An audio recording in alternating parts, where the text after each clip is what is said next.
আসসালামু আলাইকুম প্রিয় দর্শক, আশা করি সবাই ভালো আছেন। আল্লাহর রহমতে আমিও ভালো আছি। আজকে আমার চ্যানেল রাজ এক্সপ্রেসে আমি আপনাদের দেখাবো একটি ব্যাংক অ্যাকাউন্ট করতে গেলে কি কি ডকুমেন্ট দরকার হয়। দর্শকবৃন্দ, যারা এখনও আপনারা আমার চ্যানেলকে সাবস্ক্রাইব করেননি, সাবস্ক্রাইব করে দিবেন এবং রাজ এক্সপ্রেসের সাথে থাকবেন।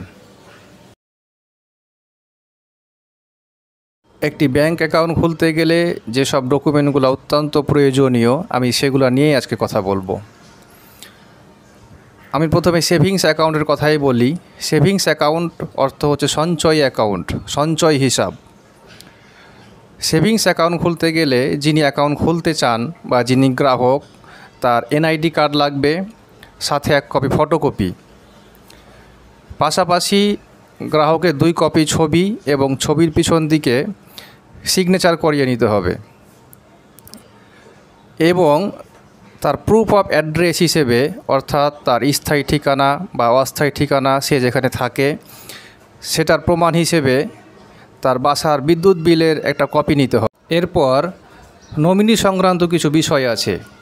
যিনি অ্যাকাউন্ট খুলতে চান বা যিনি গ্রাহক, তার অ্যাকাউন্টের একজন নমিনি দরকার হয়। নমিনির ক্ষেত্রে নমিনি বাবা মা, ভাই বোন, স্বামী স্ত্রী, নিকট আত্মীয় হলেই বেশি ভালো হয়। তো ব্যাংক অ্যাকাউন্ট খুলতে গেলে নমিনির কিছু ডকুমেন্ট দরকার হয়, যেমন নমিনির এনআইডি কার্ড লাগে। যদি নমিনির এনআইডি কার্ড না থাকে তাহলে জন্ম নিবন্ধনের কপি বা পাসপোর্টের কপি দিয়েও ব্যাংক অ্যাকাউন্ট খোলা যায়। এছাড়া নমিনিরও 2 কপি ছবি লাগে। নমিনির ছবির পিছন দিকে গ্রাহকের সিগনেচার করে নিতে হবে। যিনি অ্যাকাউন্ট খুলতে চান তিনি নমিনির ছবির পিছন দিকে সিগনেচার করে দিবেন। এই সব ডকুমেন্ট আপনি ব্যাংকে নিয়ে গেলে ব্যাংক কর্মকর্তা আপনাকে একটি অ্যাকাউন্ট ওপেনিং ফর্ম দিবে। সে ফর্মে বেশ কিছু জায়গায় আপনার সিগনেচার লাগবে। আপনার সোর্স অফ ইনকাম অর্থাৎ আয়ের উৎস কী সেটা ভালো করে বলতে হবে। পারলে কোনো ডকুমেন্ট থাকলে সাথে নিয়ে যাবেন। এবং যে জিনিসটি সবচেয়ে গুরুত্বপূর্ণ, আপনার একটি মোবাইল নাম্বার লাগবে। মোবাইল নাম্বারটি আপনি সাথে করে নিয়ে যাবেন। এই তো গেল সেভিংস অ্যাকাউন্টের কথা। এবার আমরা আসি কারেন্ট অ্যাকাউন্টের বিষয়ে। কারেন্ট অ্যাকাউন্ট হচ্ছে চলতি অ্যাকাউন্ট। এই অ্যাকাউন্টটি সাধারণত ব্যবসায়ীরা করে থাকে। যেসব ব্যবসায়ীরা বড় বড় লেনদেন করেন বা যারা লোন নিতে চান তারা এই কারেন্ট অ্যাকাউন্টটি করে থাকেন।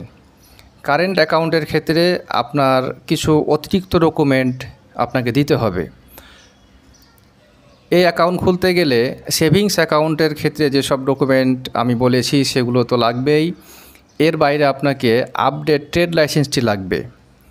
আপডেট ট্রেড লাইসেন্স এবং আপনার যদি কোনো প্রতিষ্ঠানের ভিজিটিং কার্ড থাকে, সাথে একটা ভিজিটিং কার্ড নিয়ে যাবেন।